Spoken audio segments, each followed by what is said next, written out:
Picture yourself waking up to the rising sun, wrapped in a soft veil of fog with the scent of fresh coffee plantations surrounding your villa in a warm embrace. At Vanasya Farm Plots, your mornings start with the fresh aroma of coffee, the crisp mountain air, and the melody of nature's symphony. Nestled in the foothills of the majestic Western Ghats, this 40-acre paradise is designed to blend luxury with nature. Premium amenities meticulously crafted for restaurant, pond, jogging track, badminton and basketball courts, plantation trail. From scenic designs to cozy farm-suitable dining, every moment at Vanasya is crafted for peace, luxury and adventure. Nature's beauty, laughter and pure joy. Book your visit today.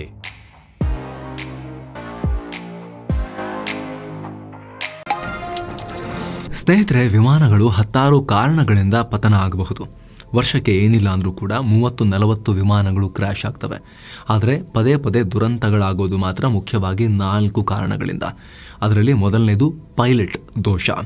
ವಿಮಾನಕ್ಕೆ pilot villain. ಸ್ನೇಹಿತರೆ, ವಿಮಾನ ತಯಾರಕ ಕಂಪನಿಗಳು ಎಷ್ಟೇ advanced ಆಗಿ ವಿಮಾನ ತಯಾರಿಸಿದ್ರು, airline ಕಂಪನಿಗಳು ವಿಮಾನದಲ್ಲಿ ಎಷ್ಟೇ ಸೇಫ್ಟಿ ಕ್ರಮ ತಗೊಂಡ್ರೂ ಕೂಡ ಕೊನೆಯಲ್ಲಿ ವಿಮಾನವನ್ನ ಇಬ್ಬರು ಮನುಷ್ಯರ ಕೈಗೆ ಕೊಡಬೇಕು. ಹೀಗಾಗಿ ವಿಮಾನಗಳಿಗೆ ಪೈಲಟ್ಗಳೇ ವಿಲನ್ಗಳು.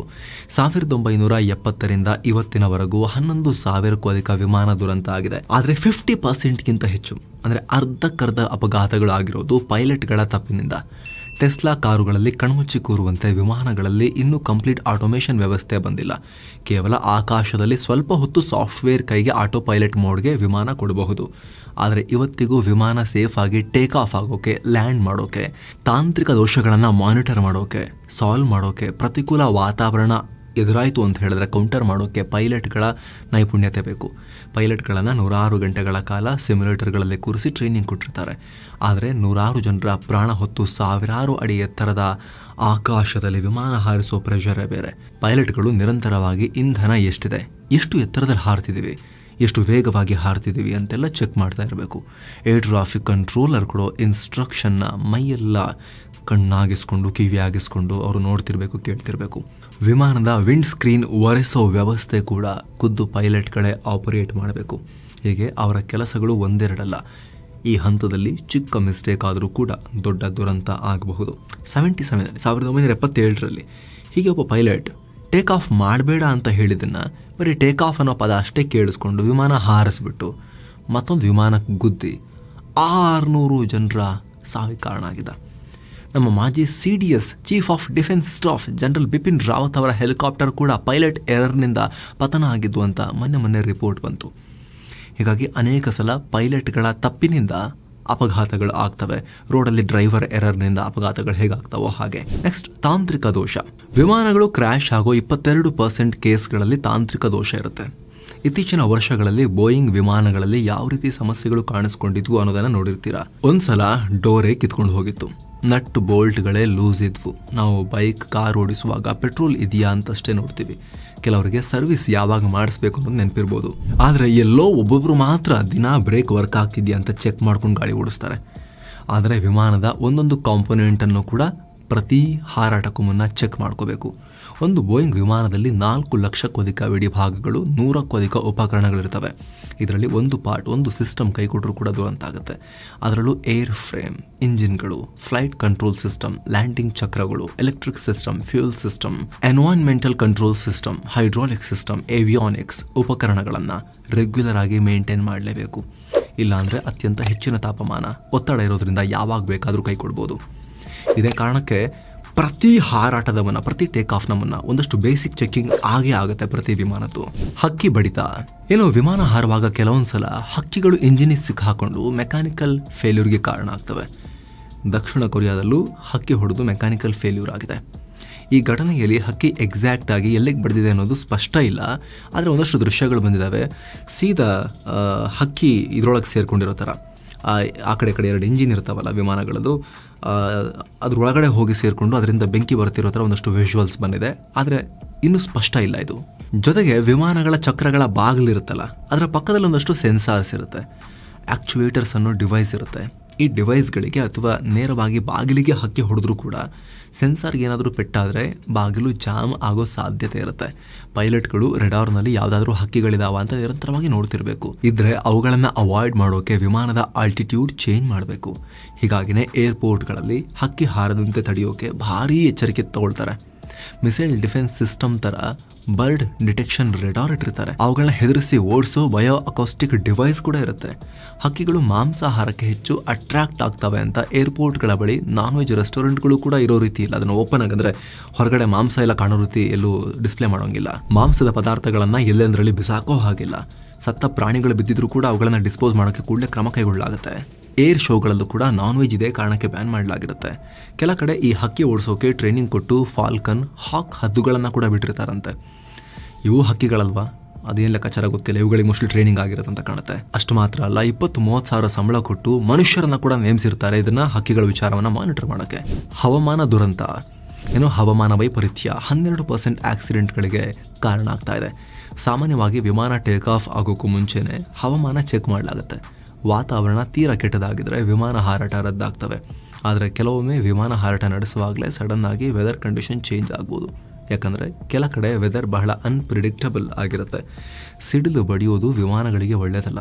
ಅವುಗಳಿಂದ ವಿಮಾನದಲ್ಲಿ ಎಲೆಕ್ಟ್ರಿಕ್ ಸಿಸ್ಟಮ್ ಫೇಲ್ ಆಗ್ಬೋದು. ಇಂಧನ ಟ್ಯಾಂಕ್ ಮತ್ತು ಪೈಪ್ಗಳು ಬೆಂಕಿ ಹತ್ಕೋಬೋದು. ಜೊತೆಗೆ ವಿಮಾನ ಟರ್ಬ್ಯುಲೆಂಟ್ ಆಗೋಕೆ ವಾತಾವರಣದ ಮಾರುತಗಳು ಕಾರಣ. ಬಹಳ ಸ್ಟ್ರಾಂಗ್ ಗಾಳಿ, ಜೋರ್ ಮಳೆ, ದಟ್ಟ ಮಂಜಿನಿಂದ ಆಕ್ಸಿಡೆಂಟ್ಗಳಾಗಿವೆ, ಎಸ್ಪೆಷಲಿ ಲ್ಯಾಂಡಿಂಗ್ ಆಗೋ ವೇಳೆ.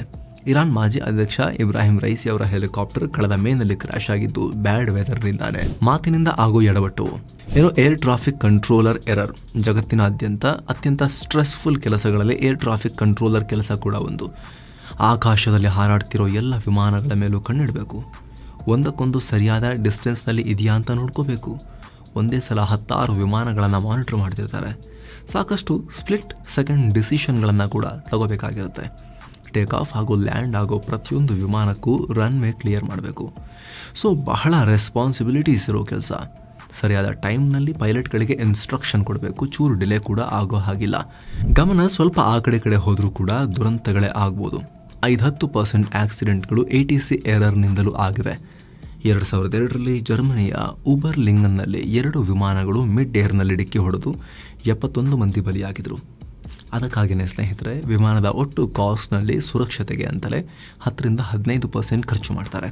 ಸಾಕಷ್ಟು ಅಡ್ವಾನ್ಸ್ ಟೆಕ್ನಾಲಜಿಯನ್ನು ಬಳಸಲಾಗುತ್ತೆ. ಇನ್ನು ಈಗಿನ ಎಲ್ಲ ವಿಮಾನಗಳಲ್ಲೂ ಕೂಡ ಆಲ್ಮೋಸ್ಟ್ ಆಟೋ ಪೈಲಟ್ ಸಿಸ್ಟಮ್ ಇದೆ. ವಿಮಾನ ನಿಗದಿತ ಎತ್ತರ ತಲುಪಿದ ಮೇಲೆ ಆಟೋ ಪೈಲಟ್ ಮೋಡ್ಗೆ ಹಾಕಿಬಿಟ್ರೆ ಒಂದೇ ಲೆವೆಲ್ನಲ್ಲಿ ನಿಗದಿತ ವೇಗದಲ್ಲಿ ಕ್ರೂಸ್ ಆಗ್ತಿರುತ್ತೆ. ಇದರಿಂದ ಪೈಲಟ್ಗಳು ಬೇರೆ ಸಿಸ್ಟಮ್ಗಳ ಕಡೆಗೆ ಆಗ ಗಮನ ಕೊಡ್ಬೋದು. ಹೆಚ್ಚು ಅವರಿಗೆ ಸ್ಟ್ರೆಸ್ ಆಗಲ್ಲ. ಅಲ್ಲದೆ ವಿಮಾನಗಳಲ್ಲಿ ಈಗ ಕೊಲಿಷನ್ ಅವಾಯ್ಡೆನ್ಸ್ ಸಿಸ್ಟಮ್ ಕೂಡ ಬಂದಿದೆ. ಅಂದರೆ ಮಿಡ್ ಏರ್ನಲ್ಲಿ ವಿಮಾನಗಳು ಡಿಕ್ಕಿ ಹೊಡೆಯೋದನ್ನು ಅವಾಯ್ಡ್ ಮಾಡೋ ಸಿಸ್ಟಮ್ ಇದು. 25 ಕಿಲೋಮೀಟರ್ ಅಂತರದಲ್ಲಿ ಯಾವುದೇ ವಿಮಾನ ಬಂದರೂ ಕೂಡ ಭಾರಿ ಶಬ್ದ ಮಾಡಿ ಬಡಿದುಕೊಂಡು ಪೈಲಟ್ಗಳನ್ನು ಎಚ್ಚರಿಸುತ್ತೆ. ಇದು ಬಂದ ಮೇಲೆ ಏರ್ ಟ್ರಾಫಿಕ್ ಕಂಟ್ರೋಲರ್ಗಳಿಗೆ ಸ್ವಲ್ಪ ಈಗ ರಿಲೀಫ್ ಸಿಕ್ಕಿದೆ ಅಂತ ಹೇಳ್ತಿದ್ದಾರೆ. ಜೊತೆಗೆ ವಿಮಾನದಲ್ಲಿ ಕೆಲಸ ಮಾಡ್ತಿರೋ ಸಿಸ್ಟಮ್ಗಳನ್ನು ನಿರಂತರವಾಗಿ ಮಾನಿಟರ್ ಮಾಡ್ತಿರ್ತಾರೆ. ಇದನ್ನು ಫ್ಲೈಟ್ ಡೇಟಾ ಮಾನಿಟರಿಂಗ್ ಸಿಸ್ಟಮ್ಸ್ ಅಂತಾರೆ. ಎಲ್ಲ ಸಿಸ್ಟಮ್ಗಳ ಡೇಟಾ ಹಾಗೂ ಕಾಕ್ಪಿಟ್ನಲ್ಲಿ ಪೈಲಟ್ಗಳ ಮಾತನ್ನ ಬ್ಲ್ಯಾಕ್ ಬಾಕ್ಸ್ ರೆಕಾರ್ಡ್ ಮಾಡ್ಕೊಳ್ಳುತ್ತೆ. ಈ ಬ್ಲ್ಯಾಕ್ ಬಾಕ್ಸ್ ಅಪಘಾತಗಳಾದರೂ ಕೂಡ ಹಾಗೆ ಸೇಫ್ ಆಗಿ ಉಳ್ಕೊಳ್ಳೋಷ್ಟು ಸ್ಟ್ರಾಂಗ್ ಆಗಿರುತ್ತೆ. ಇದರಿಂದಲೇ ಕ್ರ್ಯಾಶ್ ಆದಮೇಲೂ ಕೂಡ ಅಪಘಾತ ಹೇಗಾಯಿತು ಅನ್ನೋದನ್ನು ಪತ್ತೆ ಹಚ್ಚೋಕೆ ಹೆಲ್ಪ್ ಆಗುತ್ತೆ.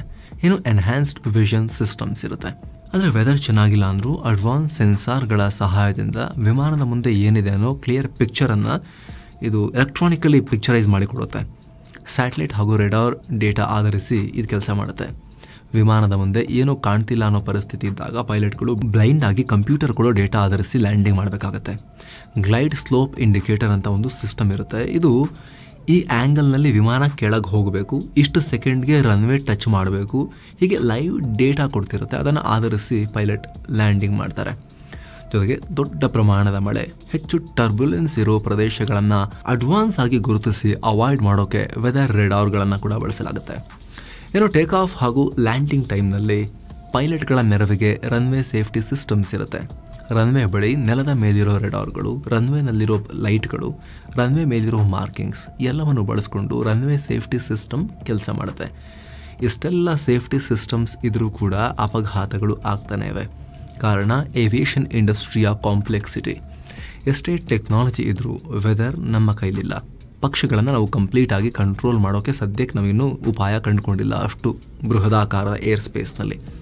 ಇಲ್ಲಿ ಕೆಲಸ ಮಾಡೋ ಜನರ ಬಿಹೇವಿಯರ್ ಯಾವಾಗಲೂ ಒಂದೇ ರೀತಿ ಇರೋದಿಲ್ಲ. ಮನುಷ್ಯರ ಕೆಲಸಕ್ಕೂ ಲಿಮಿಟೇಷನ್ಸ್ ಇದೆ, ಅವರ ಸಾಮರ್ಥ್ಯಕ್ಕೂ ಕೆಲವೊಂದು ಸಲ ಕೈ ಕೊಡ್ಬೋದು. ಅದು ರೋಬೋಗಳಷ್ಟು ಆ್ಯಕ್ಯುರಸಿ ಇಲ್ಲದೆ ಇರ್ಬೋದು. ಜೊತೆಗೆ ಯಾವುದೇ ಟೆಕ್ನಾಲಜಿ ಕೂಡ ಯಾವಾಗಲೂ 100% ಆ್ಯಕ್ಯುರೇಟ್ ಆಗಿ ಎವ್ರಿ ಟೈಮ್ ಹಾಗೆ ಕೆಲಸ ಮಾಡುತ್ತೆ ಅಂತ ಹೇಳೋಕ್ಕಾಗಲ್ಲ.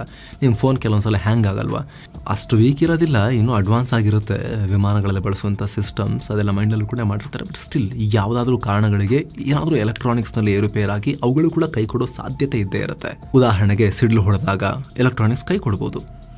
ಆದರೆ ಒಂದು ವಿಚಾರ ನೆನಪಿರಲಿ ಸ್ನೇಹಿತರೆ, ಜಗತ್ತಲ್ಲಿ ಅತ್ಯಂತ ಸೇಫ್ ಸಾರಿಗೆ ವ್ಯವಸ್ಥೆ ಯಾವುದು ಅಂತ ಹೇಳಿದ್ರೆ ಸದ್ಯಕ್ಕೆ ವಿಮಾನದಲ್ಲಿ ಹೋಗುವುದೇ ಏರ್ ಟ್ರಾವೆಲಿಂಗ್. 2024ರಲ್ಲಿ ಸುಮಾರು 38.7 ಮಿಲಿಯನ್ ಅಂದರೆ ಬರೋಬ್ಬರಿ 3.87 ಕೋಟಿ ಬಾರಿ ವಿಮಾನಗಳು ಹಾರಾಟ ನಡೆಸಿವೆ.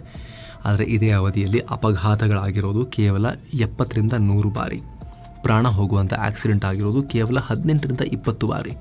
ಪ್ರತಿ ವರ್ಷ 15ರಿಂದ 20 ಮೇಜರ್ ಏವಿಯೇಷನ್ ಆಕ್ಸಿಡೆಂಟ್ಗಳಾಗ್ತವೆ ಅಷ್ಟೇ. ಇದನ್ನು ರೋಡ್ನಲ್ಲಿ ಆಗೋ ಅಪಘಾತಗಳಿಗೆ ಕಂಪೇರೇ ಮಾಡೋಕ್ಕಾಗಲ್ಲ.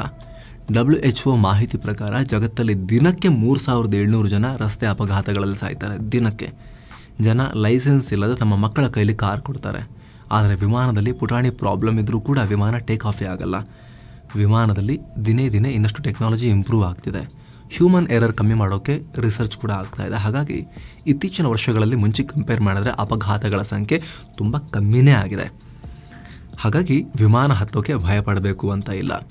ಈ ಕ್ಷಣದವರೆಗೆ ಡೇಟಾ ಪ್ರಕಾರ ಏರ್ ಟ್ರಾವೆಲ್ಲೇ ಸೇಫ್. ಹಾಗಂತ ಅಪಘಾತಗಳು ಆಗೋದೇ ಇಲ್ವಂತ ಅಲ್ಲ. ಈ ಎಲ್ಲ ಎಕ್ಸ್ಪ್ಲೇನ್ ಮಾಡಿದ ಕಾರಣಗಳಿಂದ ಕೆಲವೊಂದ್ಸಲಿ ಆಗ್ಬೋದು.